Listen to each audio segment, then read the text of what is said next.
కాకినాడ జిల్లా నడుకుదురు గ్రామానికి చెందిన వెంకట త్రిమూర్తులు అర్జీ పెట్టుకున్నారు. 2023లో తాము నివసిస్తున్న ఇంట్లో జరిగిన చోరీ కేసులో తమకు న్యాయం చేయాలని కోరారు. చేబ్రోలులో డిప్యూటీ సీఎం పవన్ కళ్యాణ్ ఇంటి వద్ద నిర్వహించిన జనవాణిలో వినతిపత్రం అందించారు.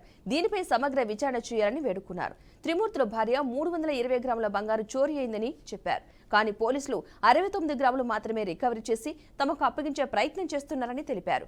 నిష్పక్షపాతంగా దర్యాప్తు చేసి తమ ఇంట్లో చోరీకి గురైన బంగారు, వెండి వస్తువులు రికవరీ చేసి అప్పగించాలని బాధితులు కోరుతున్నారు.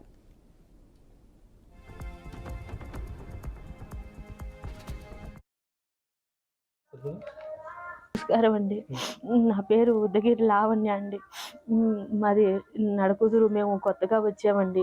మేము కరోనాకు ముందర స్థలం తీసుకుని ఇల్లు కట్టుకున్నామండి. ఇక్కడ 5 ఏళ్ళ నుంచి ఉంటున్నామండి.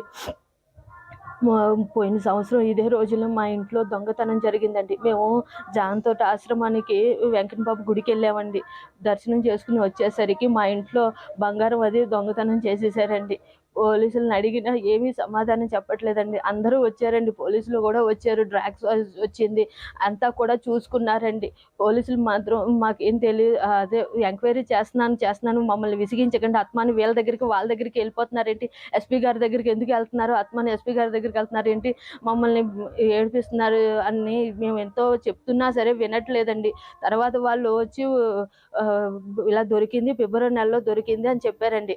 అలా అని వెళ్ళామండి. వాళ్ళు చెప్పిన వెంటనే వెళ్ళామండి. వెళ్తే 5 కేజీలు వెండి పెన్నా నదిలో పడిపోయింది, 4 కాసులు బంగారం ఉందంట.